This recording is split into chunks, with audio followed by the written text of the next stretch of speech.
तो आपको आरएसएस की भाषा का जवाब देना होगा। उस वक्त आरएसएस और भाजपा आपको हिंदू बनाने की कोशिश करेगी, तो क्या उस वक्त आप पिछड़े बने रहेंगे? हिंदू का जो कार्ड होता है, उस कार्ड को खेल करके लोग हिंदू मुसलमान करने का काम करते हैं।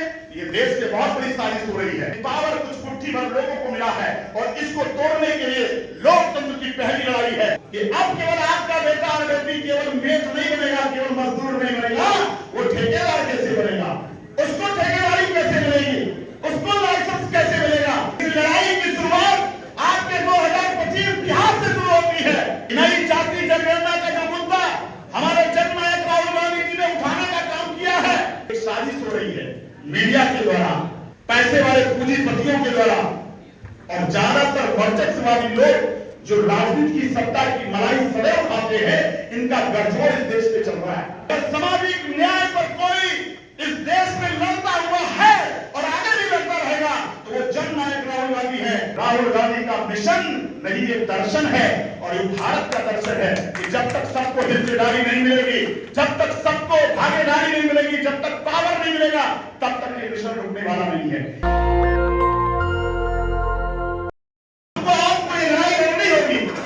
और लड़ने का समय भी कम है। अगर समय पर हमने नई सेना का निर्माण किया, लड़ने वाले कौन होंगे, कौन आगे होगा, कौन पीछे होगा, अगर हमने समय पर जो है सेना नहीं बनाई तो फिर हम ये तर्क और विमर्श करते रहेंगे कि पीछे क्या हुआ। और क्योंकि पीछे क्या हुआ उससे इतिहास से सीखना है, लेकिन भविष्य का निर्माण बिना वर्तमान में मेहनत किए हमको प्राप्त नहीं हो सकता। एक भरोसा तो आपको करना ही पड़ेगा। पूरा देश आज जननायक राहुल गांधी पर विश्वास कर रहा है, भरोसा कर रहा है, और इसलिए कि अगर उनको सत्ता की कुर्सी की बात होती तो मनमोहन सिंह को एक बार प्राइम मिनिस्टर बना दिया गया था। दूसरे कार्यकाल में त्याग की मूर्ति सोनिया गांधी चाहती तो राहुल गांधी को प्राइम मिनिस्टर बनाकर इस लड़ाई को वहीं पर खत्म कर देती, लेकिन ये लड़ाई नहीं थी, क्योंकि भारत का निर्माण करना है। और भारत के निर्माण में सबसे पहली जो शर्त है, इस देश में हर जाति धर्म के लोगों को न्याय दिलाना है। और वो न्याय केवल शिक्षा और नौकरी तक नहीं है, वो पावर देने तक है। और पावर देने का मतलब है कि अब केवल आपका बेटा और बेटी केवल मेट नहीं बनेगा, केवल मजदूर नहीं बनेगा, वो ठेकेदार कैसे बनेगा, उसको ठेकेदारी कैसे मिलेगी, उसको लाइसेंस कैसे मिलेगा, बड़े बड़े प्रोजेक्ट उसको कैसे मिलेंगे। और केवल एक क्षेत्र में नहीं, हमको सभी क्षेत्रों में कब्जा करना होगा। और इसके लिए हर क्षेत्र में कांग्रेस ने लगातार प्रयास किया। आप जानते हैं कि जवाहर नवोदय विद्यालय की स्थापना हुई, क्या उसमें हर जाति धर्म के गरीब बच्चों को निःशुल्क और आवासीय शिक्षा नहीं दी गई? समय लगता है। सन 52 में जब आप एक दूसरे को छू नहीं सकते थे, लेकिन उस समय कांग्रेस ने अपने सतत प्रयास करके आज एक पीढ़ी को तैयार कर दिया और पूरे देश के लोगों के आईएम खोले गए, आईआईटी खोली गई, पीजीआई हुए, ये सारे संस्थान सरकारी संस्थान क्यों बनाए गए थे? वो इसलिए बनाए गए थे कि आपकी हिस्सेदारी केवल राजनीति में मत हो, आपकी हिस्सेदारी हर क्षेत्र में होनी चाहिए। तो इसलिए हम आपसे कहना चाहते हैं, ये लड़ाई केवल 29 तक नहीं चलेगी, ये लड़ाई 29 के बाद भी चलेगी, लेकिन इस लड़ाई की शुरुआत आपके 2025 बिहार से शुरू होती है। आपको तय करना है कि लड़ाई आगे चलेगी कि नहीं चलेगी। अगर आपको लगता है कि नई जाति जनगणना का जो मुद्दा हमारे जननायक राहुल गांधी जी ने उठाने का काम किया है, आज उसकी सबसे पहली परीक्षा नहीं है तो बिहार में परीक्षा होने जा रही है। वास्तव में क्या जाति जनगणना और गरीब वंचित शोषित लोगों को हक दिलाना, क्या ये राजनीतिक मुद्दा बनेगा कि नहीं बनेगा? सत्ता प्राप्त करना, जिनको सत्ता नहीं मिली है उनको सत्ता दिलाने का संघर्ष, और इसीलिए बहुत सारे ड्रामा बिहार की धरती पर शुरू कर रही है भारतीय जनता पार्टी। इसलिए हम आपसे कहना चाहते हैं, ये जो इस देश में खतरा भी हो गया कि बड़े बड़े पूंजीपति अभी तक चुनाव लड़ते थे, अब सत्ता पड़ने के पीछे से चला रहे हैं। इस देश में एक ऐसा मॉडल आ गया कि बड़ा बड़ा पैसे वाला आदमी राजनीति में चंदा देगा और चंदा से भी सत्ता प्राप्त करेगा और सत्ता से फिर पावर खरीदेगा और पावर से फिर सत्ता को जो है शक्ति का निर्माण करेगा। तो ये जो लड़ाई है, इस लड़ाई को समझना होगा। और इसलिए हम आपसे कह रहे हैं कि आइए हम सब लोग इस बात को समझने की कोशिश करें। और इसके लिए केवल एक ही तरीका है कि जो बिहार में और ये बात शशि जी को मैं विशेष कर कहना चाहता हूं, बहुत आसान लड़ाई है ये, लड़ाई बहुत मुश्किल नहीं है जिसको जीता नहीं जा सकता, क्योंकि बनाने वाले आप ही हो, आप ही निर्माण करता हो, ये का हिस्सा आप बनते हो। पूंजीपति क्या करता है?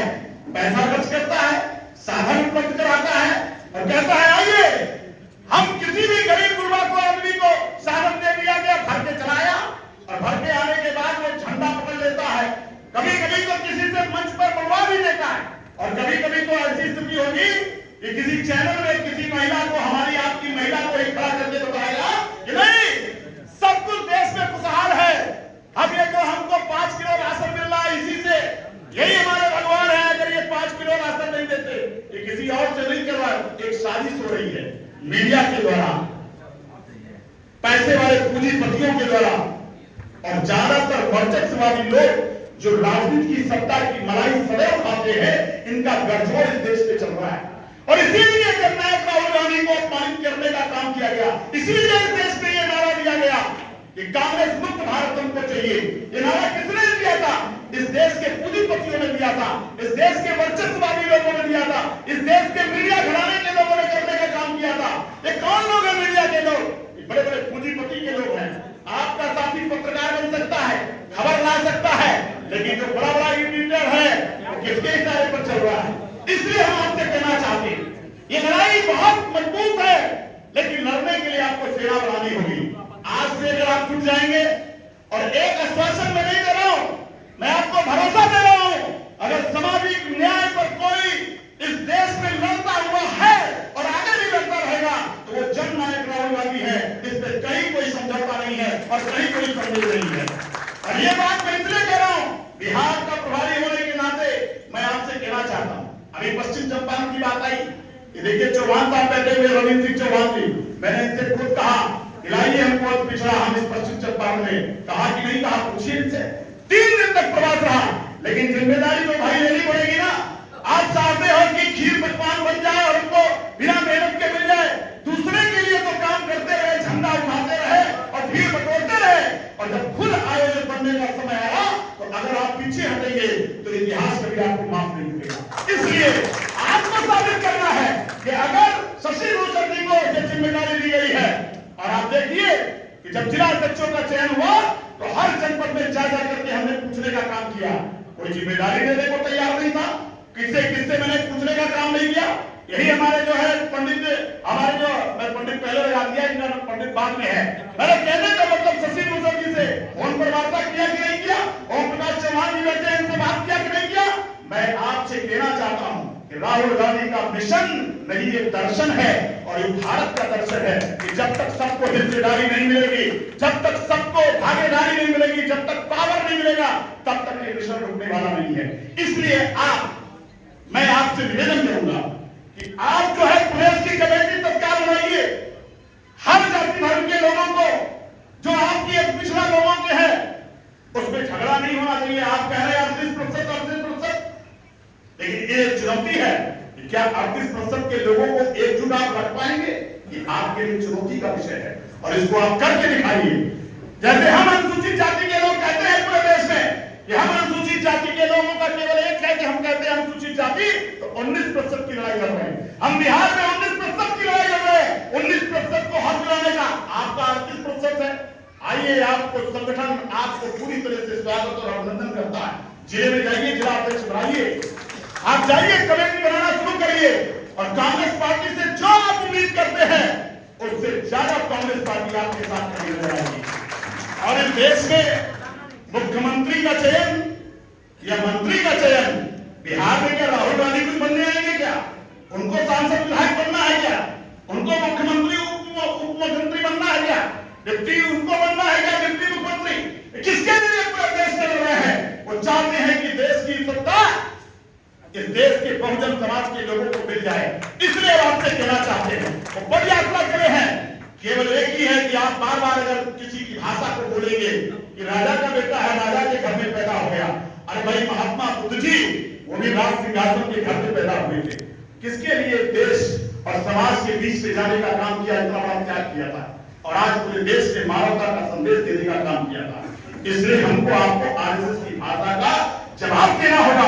इसलिए हम आपसे कहना चाहते हैं, यारिए हम सभी लोग मिल करके ये जो शोषित और वंचित समाज के लोग हैं उनको संगठन में भी हिस्सेदारी मिल रही है और सत्ता में भी भागीदारी मिलेगी। और आप कह रहे हैं चुनाव लड़ने की बात, तो ऐसा नहीं होगा कि अब पिछड़े लोगों का जो हिस्सा है उसको उसमें भागीदारी नहीं मिलेगी। लेकिन ऐसा भी ना हो कि जहां पर अब पिछड़ी जाति के लोगों को टिकट मिल जाए उसको हराने के लिए अब पिछड़ी जातियों को लोग जुड़ जाए।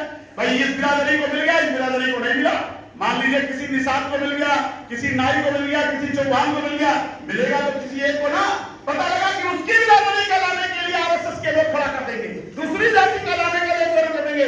उस वक्त आप क्या फैसला लेंगे, इस बात को समझना होगा। और एक बात और आपको समझनी होगी, आप जाइए सुरक्षित सीटों पर और सम्मेलन करने का काम शुरू करिए। एक हाथ से लीजिए, दूसरे हाथ से देने का काम करिए। आप सुरक्षित सीटों की जिम्मा ले लीजिए। ये सुरक्षित सीट पे तो आप चुनाव नहीं लड़ेंगे, निश्चित तौर पर किसी की मदद करने का काम करेंगे। उस वक्त आरएसएस और भाजपा आपको हिंदू बनाने की कोशिश करेगी, तो क्या उस वक्त आप पिछड़े बने रहेंगे? आप उस वक्त जो है निश्चित तौर पर आप उस भागीदारी में हिस्सा लेने का काम करेंगे? आप सुरक्षित सीटों पर जाइए और सम्मेलन करिए।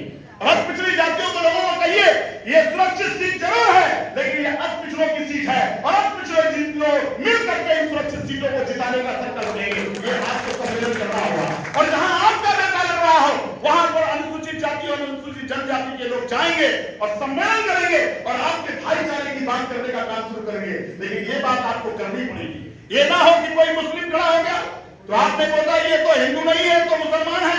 आप उस समय जो है हिंदू का जो कार्ड होता है उस कार्ड को खेल करके लोग हिंदू मुसलमान करने का काम करते हैं। ये देश के बहुत बड़ी साजिश हो रही है। तो आइए हमको इस देश के निर्माण के लिए हर जाति, अगड़ा हो, पिछड़ा हो, दलित हो, मुस्लिम हो, हम सबकी हिस्सेदारी चाहते हैं। हम ये नहीं कह रहे हैं कि किसी का हिस्सा खा लेंगे।